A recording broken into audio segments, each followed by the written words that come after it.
Ladies and gentlemen, this is Big Ray's Wrestling Show. You know me, I'm the Mark of the Masters, the man of the plan. Big Ray here to stay to talk some TNA Today Impact 8/8/2013. Alright guys, this show was actually full of a lot of things that, let's just say, I didn't expect for this show. We jump right into the show, and we have Taz backstage, and he's with Mike Tenay, and he's with the Vice President, he's with Bully Ray, and basically he has Mike Tenay around the throat, and he says, you know what, the show must go on, huh? The show must go on without me. I haven't been around for 2 weeks. You betrayed me. All this other crap.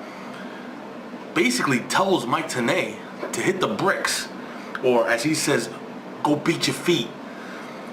Bully Ray points the way out, and Mike Tenay basically leaves.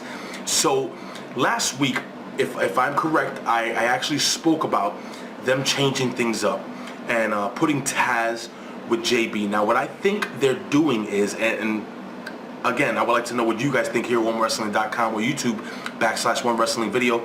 I think they're trying to try out different combinations at that desk. And again, I think that this combination is probably the best. All due respect to Mike Tenay. I think Mike Tenay is a legend in the business. Mike Tenay has paid his dues. But I really do think for a fresh, new product, I really can see Taz and JB on a weekly basis. People say that, you need a heel, you need a face behind the desk.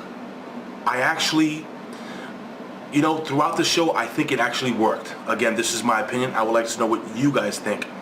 Please leave your comment here below, here at OneWrestling.com or YouTube /OneWrestling Video. So anyway, basically, JB and Taz are at the desk, and they're actually joined by Mr. Anderson, the Vice President, and Taz is basically giving hell to JB, telling him that it's his desk, and so on and so forth. Bully Ray goes into the ring, and Bully Ray says that he's not in a good mood, and Bully Ray basically talks about Tito Ortiz. I mean, he basically called him Blondie, he called him Chico. He's showing no respect to Tito Ortiz, and Bully Ray says that he will smack Tito Ortiz across his stupid face. Really interesting. Bully is also upset because apparently tonight there's a tag team match with Bully Ray and Devon, Team 3D, one of the greatest tag teams of all time, and they're facing Chris Sabin, and nobody knows who their tag team partner, a mystery partner. Bully Ray is basically begins to put his match over for Hardcore Justice against Chris Sabin. Again, next week, depending on when you're watching this video, Hardcore Justice, it will be Chris Sabin versus, Taz versus Bully Ray for the World Heavyweight Championship in the steel cage. And Bully Ray basically puts that match over. He says, you know what, enough of this. Chris Sabin comes into the ring. Chris Sabin then basically is told by Bully Ray that he's scared, but Chris Sabin says, looks can be deceiving, and I gotta be honest. Again, Chris Sabin deserves the championship shot. I was actually glad that they gave Chris Sabin the championship, but throughout this night, I actually I didn't enjoy Chris Sabin as the champion, and Chris Sabin cut a promo behind the mic, and to be honest with you, I wasn't really impressed. He tried to be a little funny here and there, but I wasn't really feeling it. Now, in ring, Chris Sabin is one of the best, but I don't know if he has that it factor. Anyway, but Sabin basically says that Bully Ray is full of crap. He makes a funny little pun, and Chris Sabin says that he will beat Bully Ray again. Well, Bully Ray again is tired of all this garbage, and he calls out Hulk Hogan. He calls out Hulk Hogan, brother, Hulk Hogan, dude. He wants to finish off and sign the contract. Now, excuse me, Brooke Hogan comes to the ring. She basically states that Hulk Hogan's out of town. He's basically with the board reviewing the contract. Now, one thing Brooke says that actually makes this match really interesting, and which leads me, and this is going to be a prediction, I think Bully Ray will be the World Heavyweight Champion again. Excuse me, Bully Ray states that Brooke Hogan states that if Bully Ray doesn't win the championship match, that he will never get another title shot in TNA. which again leads me to believe that Bully Ray will win. By hook or by crook, Bully Ray, I believe, will be the TNA World Heavyweight Champion and lead us into the next few months going into the BFG Series. So that's over. They both signed the contracts. We have Samoa Joe in a really good match versus Jeff Hardy. Basically, towards the end of the match, we have Samoa Joe who tries a muscle buster. Jeff Hardy reverses. Jeff Hardy tries a twist of fate. It's reversed. And Samoa Joe puts him in a sleeper hold. Samoa Joe is distracted by Mr. Anderson, who again is sitting down with Taz and JB, and he gets hit with a jawbreaker, and then he gets rolled up basically by Jeff Hardy, and Jeff Hardy goes over 1, 2, 3. He gets 7 points in the BFG Series.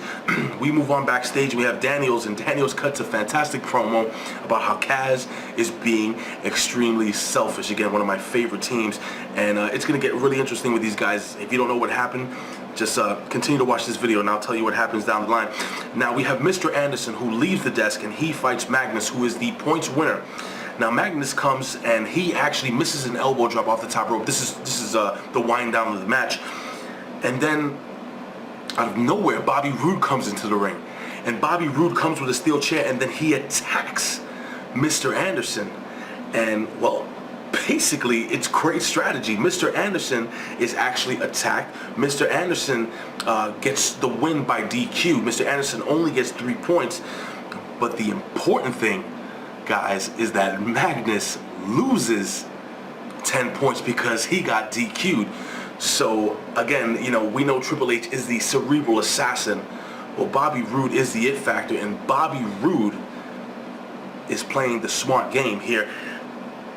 I like this. I like this dichotomy. I like this Bobby Roode going back to his roots. Bobby Roode doing whatever the hell he has to do to become the World Heavyweight Champion. And again, we're going to get into this a little something later on in the video.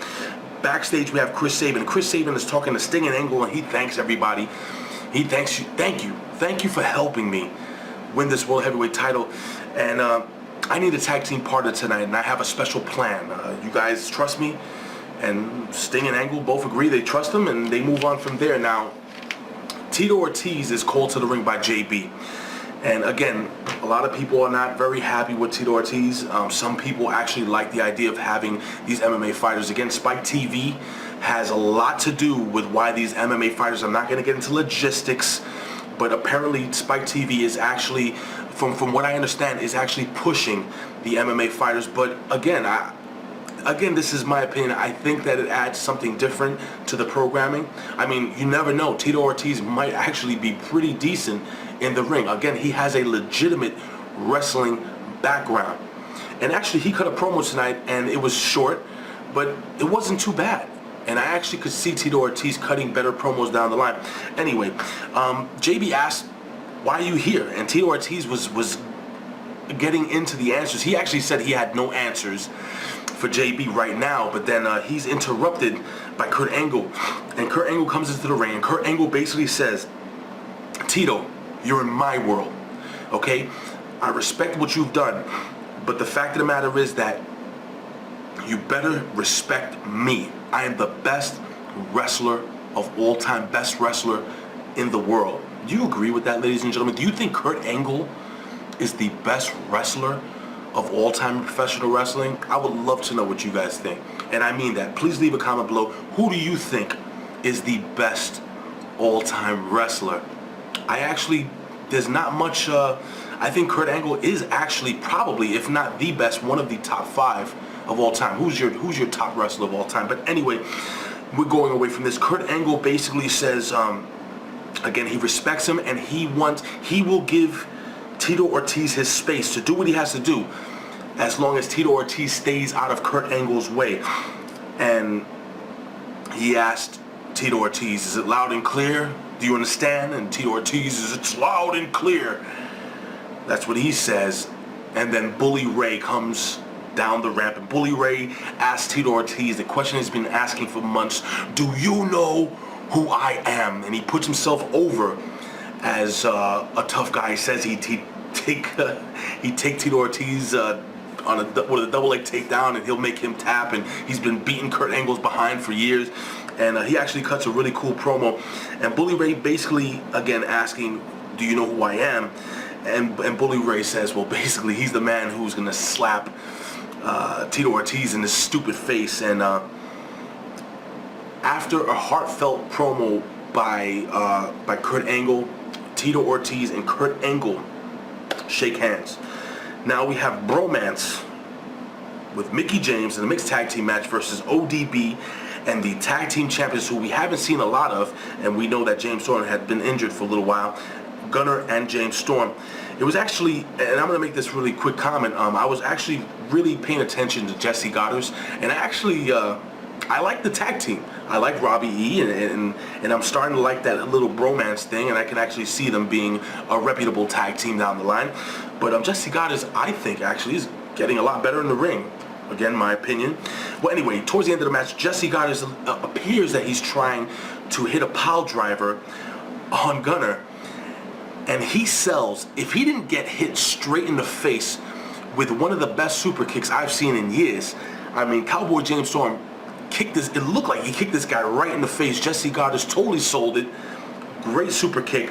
Anyway, Robbie E's on the second turnbuckle, jumps and tries to do a flying body press on Gunner, but Gunner catches him in the middle of the ring, and he actually picks him up into a power bomb. Let me see if I can break this down. And then we had James Storm hitting a neck breaker, which he fell into a power slam. I don't know what the hell that finishing move is called, but it's actually relatively impressive. And they actually go over 1, 2, 3. Now after the match, Gail Kim comes down the aisle and she attacks ODB, and Mickie James actually comes. She attacks ODB from behind, a couple of cheap shots, which was pretty cool to fuel the fire for the upcoming event, which is Hardcore Justice. Now we'll jump into Kaz and Daniels, and they actually had a relatively good match, and the match was cut short when Kaz and Daniels all of a sudden decide to both walk out of the ring, and both of the guys actually they get double counted out. It was a double count out, and they did it on purpose. And they celebrate the fact that each guy gets 2 points. Well, now Bobby Roode, now this is one of the things I did not expect. Bobby Roode comes to the ring, and Bobby Roode basically, with chair in hand, looks like he's going to attack the tag team. Well, he doesn't. He drops the chair, and Bad Influence invite him into the ring, and Bobby Roode cuts one hell of a promo stating that they are now a unit, a faction possibly. You see, those three guys make up 25% of all the competitors in the BFG series, so strength in numbers, they control, or they can control who wins. And Bobby Roode basically says one of us, that be Kaz, that be Daniels, or Bobby Roode, will be the world heavyweight champion. That, my friends, I thought was extremely, as I always say, interesting. We move on to the main event of the evening, where we have Team 3D versus Sabin and Kurt Angle.